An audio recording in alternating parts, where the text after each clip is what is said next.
Setelah menggelar Huawei Cloud AI Ecosystem Summit 2025 di Malaysia Agustus lalu, sekarang Huawei Cloud Summit digelar di Indonesia. Huawei Cloud Summit Indonesia 2025 ini adalah kali ketiga pagelaran ini digelar dan juga merangkum apa aja pencapaian Huawei Cloud di Indonesia. Dan apa aja yang dibahas di event kali ini, apa aja yang dipamerkan, ada apa aja di event kali ini, saya akan bahas semua di sini. Jadi selamat datang di Tech Journal Wisnu Kumoro.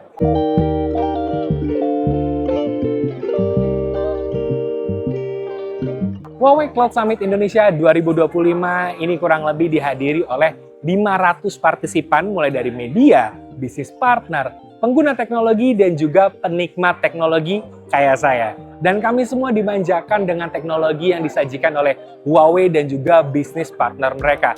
Dan menurut saya, semua teknologi ini bisa menjadi referensi untuk Indonesia. Karena Indonesia saat ini sedang berfokus untuk melakukan pemerataan infrastruktur teknologi di seluruh Indonesia. Dan ketika itu semua sudah terjadi, Indonesia butuh melakukan optimalisasi terhadap infrastruktur teknologi tersebut.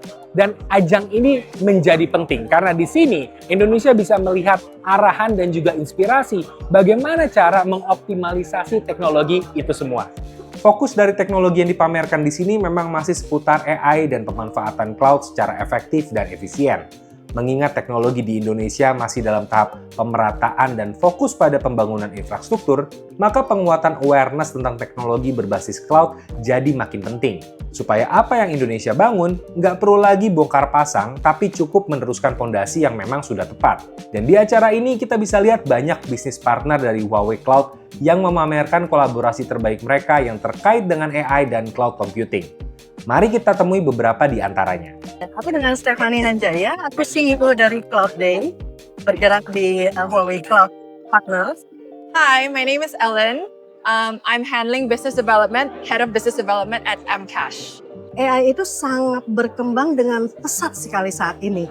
Semua elemen dari bisnis maupun elemen dari bersosial itu semuanya dengan konten AI.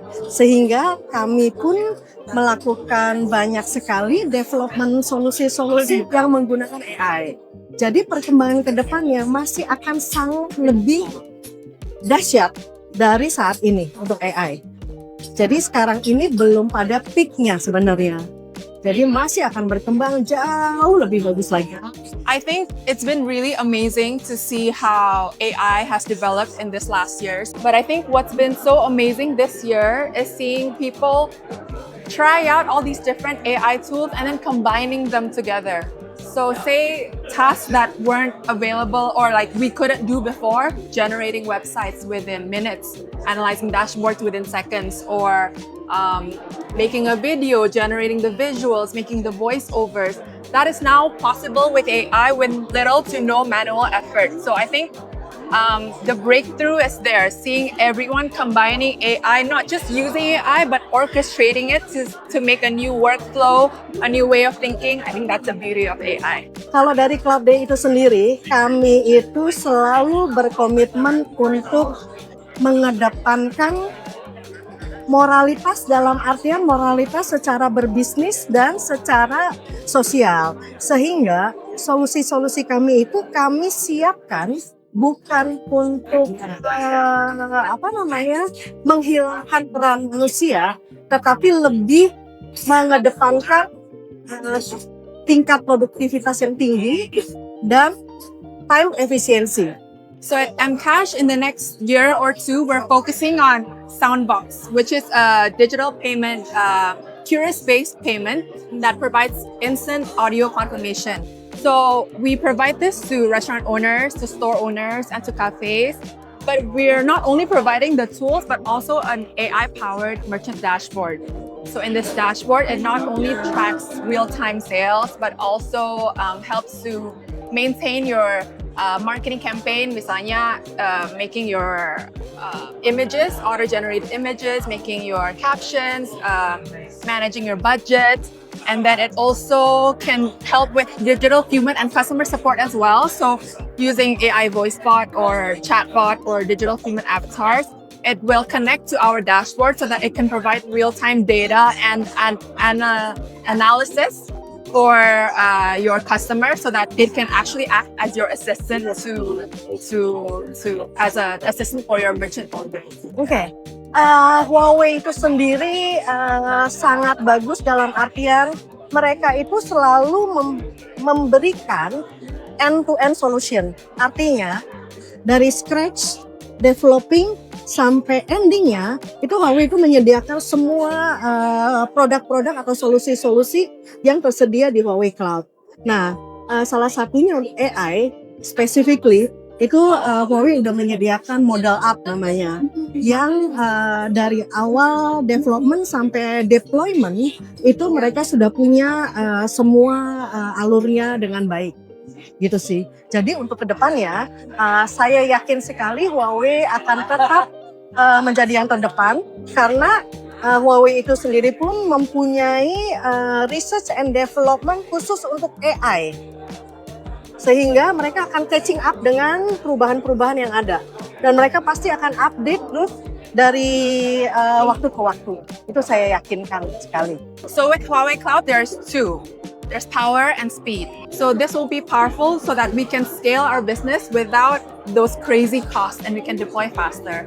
And then secondly, with speed, their AI native tools is so easy, helps us to make easier workflow, so that what was previously takes weeks to produce, now from idea to production will be so fast.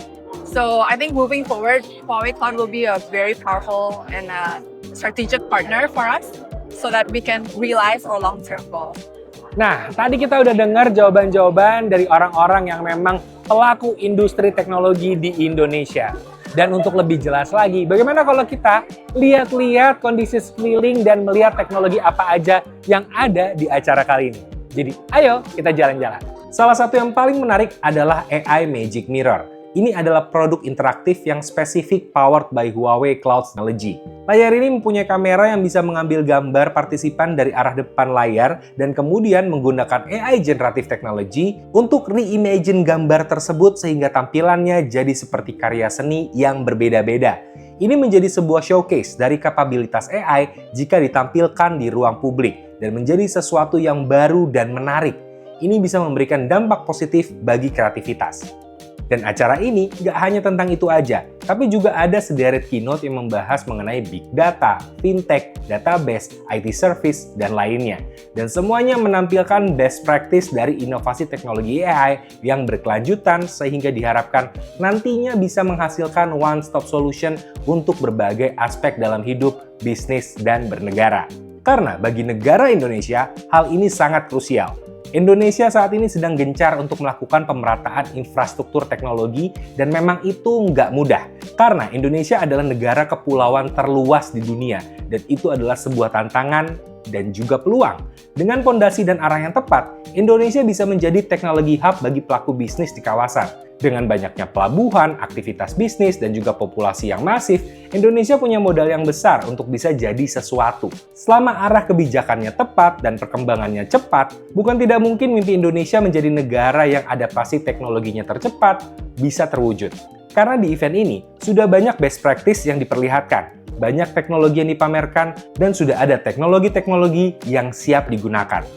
Jadi, hal yang saya pelajari dari acara Huawei Cloud Summit Indonesia 2025 ini adalah Indonesia ternyata bisa berakselerasi lebih cepat dalam hal teknologi AI.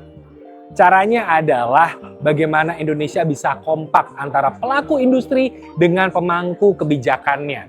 Kemudian juga pemerataan dan juga penyerapan teknologi secara lebih luas. Dan juga bagaimana menggunakan teknologi yang terbaik yang ada di dunia ini. Dan semua itu ada di acara kali ini. Dan sekian untuk Tech Journal Wisnu Kumoro kali ini. Sampai jumpa di Tech Journal Wisnu Kumoro berikutnya. Dadah!